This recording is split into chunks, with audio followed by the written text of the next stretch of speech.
السلام عليكم ورحمة الله وبركاته. مع حضرتك أبو مريم. الفيديو ده تحت عنوان ما تخليش حد يعقدك ويصعب عليك الموضوع. بمعنى إن أي مبتدئ دلوقتي خليه بيتفرج على فيديو لأول مرة. أول مرة هيتفرج دلوقتي على الفيديو ده مثلا، هيتفرج على الفيديو ده إن شاء الله يفهم فيه كل حاجة. بداية طبعا احنا معانا في الشغل بتاعنا الخامة الأساسية عشان تعمل تحف وأنتيكات. الخامة الأساسية هنشتغل بالبوليستر أو الريزن. تمام. هو ده البوليستر، هو ده بوليستر سعودي، بيكون لونه يعني ورد شوية كده. تمام. تركي بيكون لونه موف شوية. بتجيب البوليستر، حضرتك بتروح تشتريه من أي تاجر خامات فايبر جلاس. خامات فايبر جلاس، مش من عند بتاع الحديد والبوهي عشان الأسئلة المتكررة. تمام. ده البوليستر اهوت مادة سائلة خالص، بتروح وتيجي معاك. انما بتاع الحديد والبويا بيكون لزج وتقيل وبيكون شفاف جدا. تمام. اول ما بتجيب البوليستر بتاخد الشوية اللي انت هتشتغل بيهم او الكيلو اللي انت هتشتغل بيه، بتحط على الكيلو في الجو اللي احنا فيه. طبعا احنا قلنا قبل كده ان البوليستر بيختلف نسبة الكوبالت فيه من الصيف للشتاء. تمام. احنا طبعا النهارده الجو برد، الدنيا كانت شتاء امبارح ملوش حل يعني. هنحط 5 جرام على كل كيلو بوليستر. 5 جرام ايه؟ 5 جرام كوبالت، اللي هو اللون البنفسجي، المادة البنفسجية اللي حضراتكم شايفينها دي. تمام. بيكون لونها كده. طبعا اي مبتدئ مش هيروح يشتري كيلو كوبالت، لا انا دلوقتي جبت كيلو بوليستر، عليهم 5 جرام كوبالت. يعني يوم ما هجيب كتير قوي، هجيب مثلا اقول له هات لي شويه ب10 جنيه، هات لي 8 كيلو. 8 كيلو هيعمل معاك حوالي وكيلو ب160 جنيه. يعني ممكن تجيب لك 8 كيلو ب20 جنيه. تمام. هنحط 5 جرام على كل كيلو. طبعا دولي بتوع ربع كيلو ولا حاجة، يعني نحط عليهم جرام ونص. جرام ونص طبعا لو انت هتشتغل، انت راجل ما عندكش ميزان. لو انت تشتغل بالسرنجة حط مثلا سنتي ونص، 2 سنتي، عشان تجيب معاك جرام ونص. تمام. اه هتحطهم زي ما حضرتك شايف كده، وهتقلب كويس جدا، تقليب كويس جدا جدا جدا جدا، كويس جدا لدرجة ان اللون الموف مش هيبقى باين. هنقلب لدرجة ان هي هتبقى، شفته هو باين اهو في موف، بوليستر فيه موف. هتفضل تقلب تقلب تقلب لغاية لما يبقى اللون مش باين. بعد التقليب الجيد زي ما قلت لحضراتكم هيرجع اللون موف خفيف كده زي ما حضراتكم شايفين. تمام. طبعا دول حوالي جرام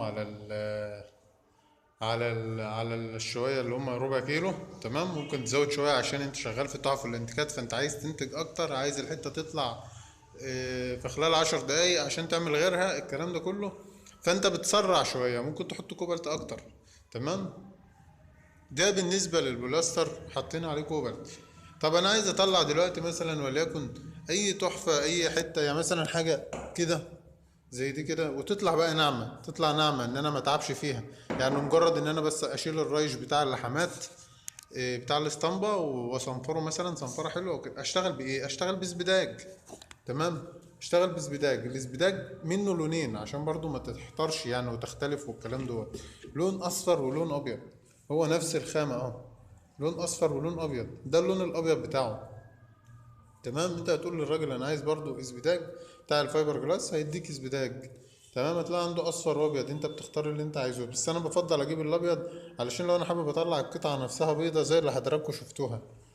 تمام. بتطلع مبيضه شويه.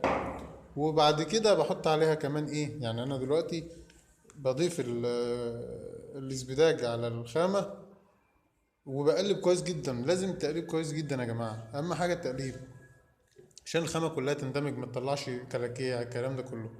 تمام. تاخد وقتك كويس في التقليب، ما تستعجلش. الاستعجال مش هيفيدك، الاستعجال هيضرك. تمام. طب النسبة اللي انا احطها الكيلو البوليستر احط عليه قد ايه؟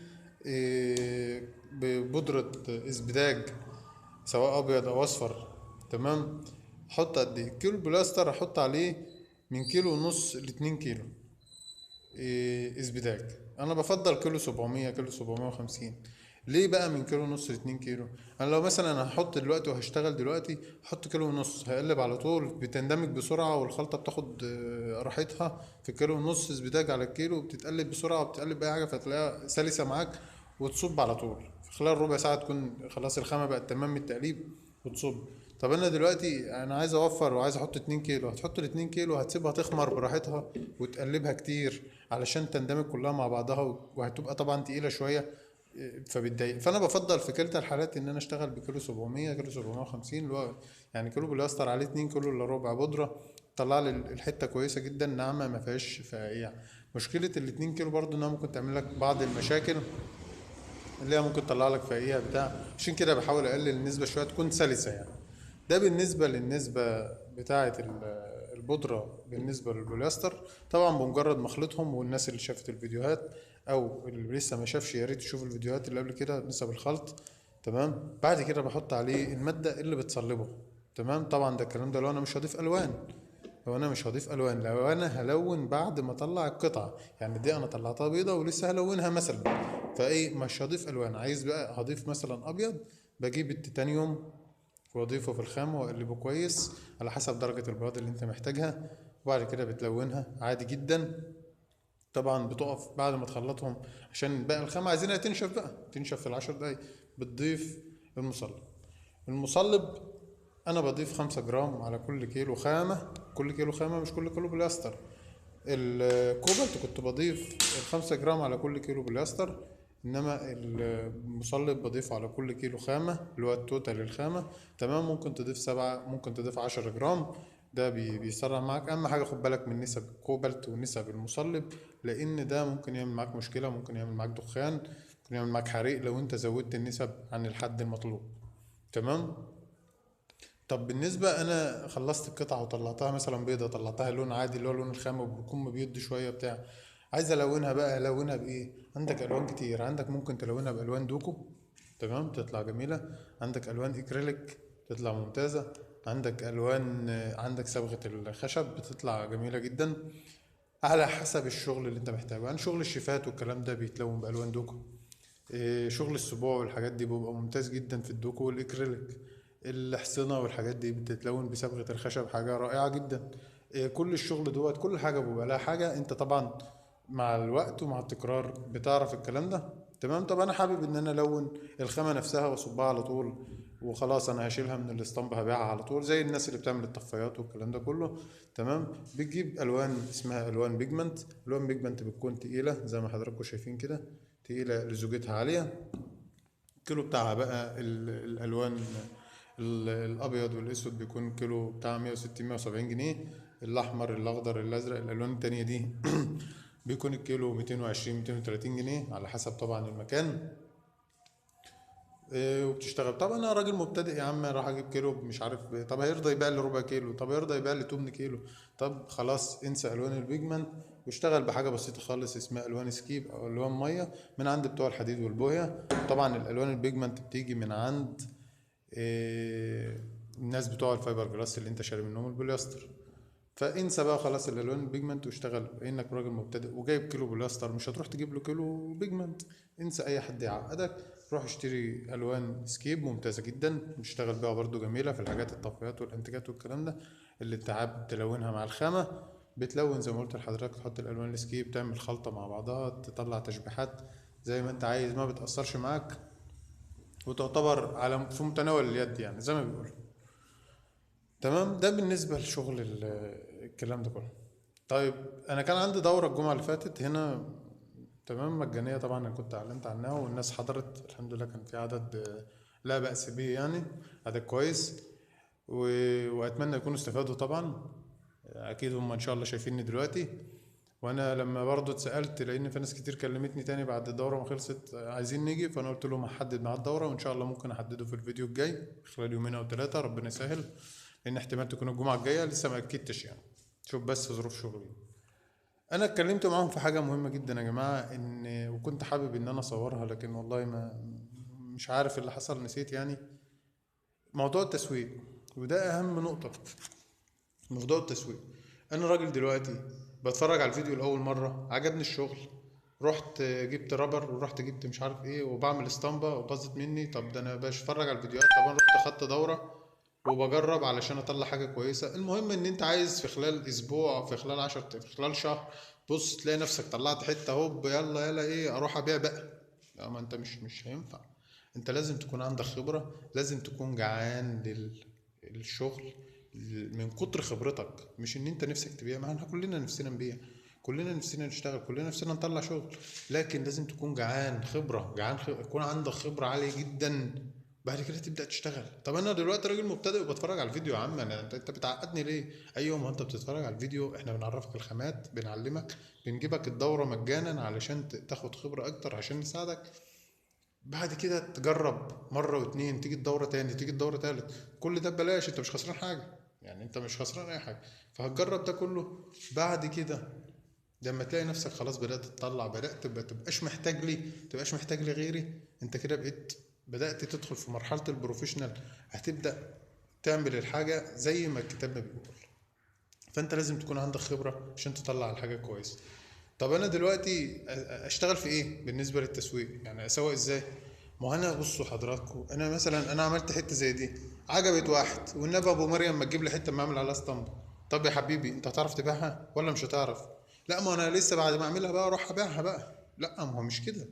انت تروح للراجل الاول، لو انت عايز تشتغل في الفرعوني روح للراجل الاول بتاع البازار، لو سمحت يا باشا انت عندك ايه، انا ممكن اعمله لك إيه بسعر كويس وبجودة احسن. وخد بالك من كلمة جودة احسن دي، دي هتيجي بقى من ايه؟ من ان انت كنت جعان شغل، ان انت عندك خبرة عالية وعايز تشتغل، مستني اللحظة دي. طيب انا هعمل ايه دلوقتي؟ هتروح له بعد اذنك، ايه اللي عندك؟ اه ده انا عايز الحته دي. طيب يا عم تمام، بس طبعا انا مش مسؤول، لو انت بوظتها انا مش هديك فلوس، انت تعمل لي عينه الاول توريها لي وبعد كده نتكلم في موضوع السعر والكلام ده كله. طب تمام، هتاخد منه الحته تشتريها منه، طبعا هيبيعها لك، مش هيديها لك ببلاش، سواء ب20 سواء ب100. بعد كده هتقوم انت رايح له بالحته تاني بس معموله بايدك انت. اه ده جميل يا عم، ده ممتاز. طب خلاص بقى نتفق على السعر. تتفق على السعر هنا، معلش بقى الفلاش فصل فالإضاءة هتقل لأن التليفون هيفصل يعني، فهحاول أختصر على قد ما أقدر. فهتتفق على السعر خلاص. طب تمام، أنا مثلا هو بياخدها من واحد تاني ب50، أنت لازم تقلل له شوية. أنت في الأول وأول تعامل، وهو هيبيع الراجل اللي بياخد منه، فأنت هتقلل له، هتخليها 45 وهكذا. وطبعا لازم تكون أنت كسبان، يعني مش بقول لك تخسر، لا أنت لازم تبقى كسبان وكسبان كويس. تمام. هي الشغلانة فيها مكسب كويس، بس عايزة اللي يشغل دماغه وعايزه الانتاج الكتير. تمام. مش هكسب في الحته 100 جنيه واروح اقعد عليها شهر، لا انت اكسب كويس وما تخسرش يعني. ده بالنسبه لموضوع التسويق. فانت لازم تكون محترف، تكون بروفيشنال. الدوره او الفيديو او الكلام ده كله مش هيخليك، الكلام مش هيخليك عالي، مش هيخليك خبرتك عاليه، لا هيخليك عرفت على قدك. تبدا تطلع سلم واحده واحده لغايه لما تلاقي نفسك كويس جدا، فتبدا هنا ايه تشتغل. بالنسبة لبعض الأسئلة بقى، الناس اللي بتكلمنا عن المسدس اللي ما بيرشش والكلام ده كله، بيجيبوا 2.5 وما بيرشش. طبعا بتكلم على الجيليكوت دلوقتي عشان برضو الناس اللي مش عارفة. المسدس انت بتفتحه على الآخر، تمام، تفتح علشان يرش معاك، تمام. تفتح كل مساميره على الآخر بحيث ان هو يفرش معاك، يعني معنى صح. ده بالنسبة للجيليكوت. طب انا الجيليكوت بيتعمل ازاي؟ ما انا معاه بوليستر اهو. اه اهو، ده بوليستر، اه والله بوليستر فعلا. احط عليه ايه عشان اعمل الجيليكوت كل بوليستر؟ احط عليه 30 جرام اورازيل. طبعا انا قلت الكلام ده في فيديوهات قبل كده في شغل الرخام الصناعي. 30 جرام اورازيل طبعا بودره هبو حاجه كده ممكن تطير منك. اوريها لكم برضو عشان الناس اللي مش متابعانا. ده البودره اهي، تمام، زي ما حضراتكم شايفين حاجه بتطير كده، تمام. ده بودره الاورازيل، بناخد منها 30 جرام بالميزان على كل كيلو بوليستر، وبتقلب كويس جدا كويس جدا. طبعا انت بتحط الاول ال 30 جرام على الكيلو وبتسيبهم، انت بتعملها قبلها بيوم، بتسيبهم كام 4 5 ساعات 6 ساعات، هما بينزلوا لوحدهم جوه البوليستر.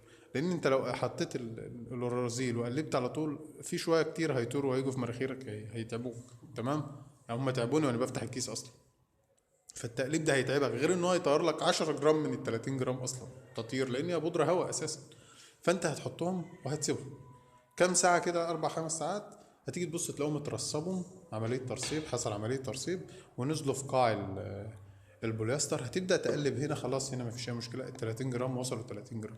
طيب ده هو تقيل معايا، وانا برضو المسدس ما بيرشش حتى انا بعد ما فتحت المسامير عشان يفرش معايا. اه تقيل معايا، بقوم جايب حاجه اسمها اسيتون، تمام، على الشويه اللي انا هشتغل بيهم، بس لان الاسيتون بيطير عشان يرجع لي الجيليكوت لاصله. بيطير وانت بترش، تمام. انت بمجرد ما بترش بيطلع الجيليكوت مع الاسيتون، انك مخفف الجيليكوت باسيتون بيطير، فينزل الجيليكوت مكانه والاسيتون الله يسهل. تمام كده بالنسبه للشغل ده.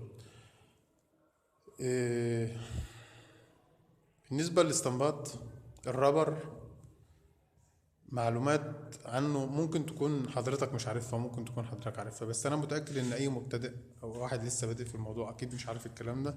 ان الرابر كثافات، الرابر من 5 جرام، طبعا انا ما عنديش رابر هنا عشان اوريه لكم والله، بس كان نفسي يكون موجود.